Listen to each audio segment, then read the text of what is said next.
Welcome to village Tamil. இன்றைக்கி நம்ம வீடியோவில் ஓமப்பொடி செய்கிறது எப்படிங்கிறத பார்க்க போகிறோம். லாஸ்ட் வீடியோவில் நம்ம முந்திரி கொத்து செய்கிறது எப்படிங்கிறத பார்த்தோம். இந்த வீடியோவில் ஓமப்பொடி செய்கிறத பார்க்க போகிறோம். முதல்ல இதுக்கு தேவையான பொருள் என்னங்கிறத பார்ப்போம். தேவையான பொருட்கள்: அரை கிலோ கடலை மாவு, அதுக்கு 150 கிராம் அரிசி மாவு, ஓமம் 3 தேக்கரண்டி, பெருங்காயத்தூள் கொஞ்சம், ஆப்பச்சோடா, மஞ்சள் வந்து கலரிங் இன்க்ரீடியன்ஸாக தான் யூஸ் பண்ண போகிறோம். டால்டா மொறுமொறுன்னு வரதுக்காண்டி செய்கிறோம். உப்பு தேவையான அளவு யூஸ் பண்ணிக்கணும். ஓமத்தில் கொஞ்சம் தண்ணியை ஊற்றி அதை ஒரு அரை மணி நேரம் நம்ம நல்லா ஊற வைக்கணும். அந்த ஊற வச்சதை மிக்சியில் போட்டு அரைச்சி எடுத்து வச்சுக்கிட்டோம். இப்போ நம்ம இதை ஒரு ஓமச்சாறு தயாரிச்சிட்டோம். இப்போ அதை ஒரு அகலமான பாத்திரத்தில் முதல்ல கடலை மாவு போடுறோம். கடலை மாவு கூட அரிசி மாவை சேர்த்துடுறோம். பெருங்காயத்தூள், ஆப்பச்சோடா, மஞ்சப்பொடி,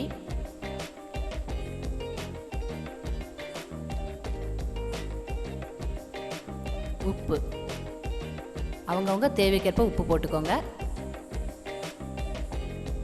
அந்த ஓம ஜூஸ் தயாரித்து வச்சுருக்கோமே அதை ஒரு ஃபில்டரில் வச்சு நம்ம அதை ஃபில்டர் பண்ணி அந்த தண்ணியை அந்த மாவு பிசைகிறதுக்காண்டி யூஸ் பண்ணிக்கணும்.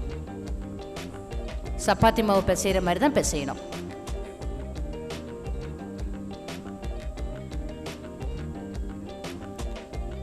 டால்டாவும் போட்டு இந்த மாவோடு சேர்த்துருதோம்.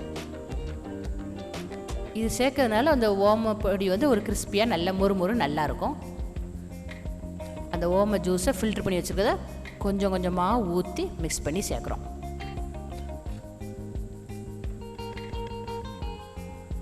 அந்த ஓம ஜூஸ் காலியான பிறகு கொஞ்சம் பச்சை தண்ணி ஊற்றிக்கிறோம். ஏன்னா அது மட்டும் காணாது. நம்மளுக்கு மாவை நல்லா பிசைஞ்சுக்கிறோம். தண்ணியை ஊற்றி ரொம்ப அதிகமாக தண்ணி ஊற்றிடக்கூடாது, கம்மியாகவும் இருக்கக்கூடாது. இந்த பக்குவத்துக்கு வந்துக்கணும் பார்த்துக்கோங்க. நம்ம சப்பாத்தி பூரி மாவுக்கு மாதிரியே தான். இடியாப்ப உலக்கில் கொஞ்சம் டால்டாவோ எண்ணெயோ ஏதோ தடவிக்கிறோம். ஏன்னா அந்த மாவு அதில் ஒட்டாமல் இருக்கிறதுக்காண்டி. சில்லுலையும் தடவிக்கிறணும், அந்த உள்ளேயும் கொஞ்சம் தடவிக்கணும். அதனால் நம்ம மாவு கொஞ்சம் ஃப்ளெக்சிபிளாக நல்லா வரும். அதில் அடுப்பை பற்ற வச்சு எண்ணெய் நல்லா சூடாகணும். சூடான பிறகு இந்த பக்குவத்துக்கு மாவை பிழிஞ்சு அதில் ஊற்றணும். காஞ்ச எண்ணெயில் ஊற்றணும்.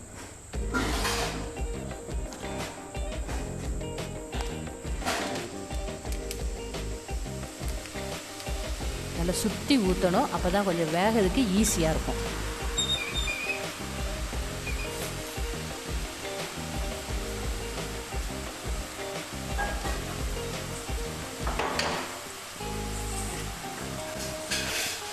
அடியில் வெந்த பிறகு மாற்றி போடணும். நம்ம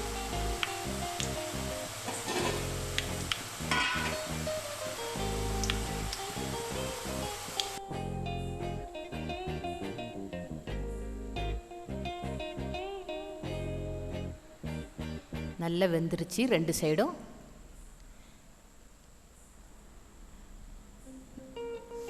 நல்ல எல்லோயிஷ் கலரில் நல்ல சூப்பரான கிறிஸ்பியான ஓமப்பொடி ரெடி ஆயிடுச்சு. இது குழந்தைங்க மட்டும் இல்லை, வயசானவங்களுக்கு கூட சாப்பிட்லாம். ஏன்னா இது வந்து ஹார்டாகவும் இருக்காது, ரொம்ப சாஃப்டாக இருக்கிறதுனால அப்படி தண்ணியாக கரைஞ்சி போகிற மாதிரி தான் இருக்கும். அதனால் எல்லா வயதினருக்கும் ஏற்ற பதார்த்தம்.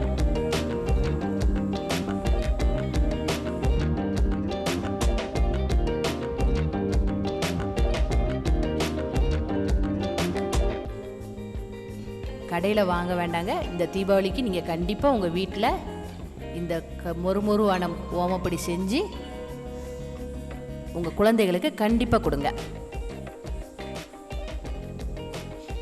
இந்த வீடியோ பிடிச்சிருந்தா மறக்காமல் லைக் பண்ணுங்கள், உங்கள் ஃப்ரெண்ட்ஸ்க்கு ஷேர் பண்ணுங்கள். குறைகள் இருந்தால் தயவுசெய்து கமெண்ட் பாக்ஸில் குறைகளை தெரிவிங்க. எங்கள் சேனலை இது வரைக்கும் சப்ஸ்கிரைப் பண்ணாதவங்க உடனே போய் சப்ஸ்கிரைப் பண்ணுங்கள். நன்றி, வணக்கம்.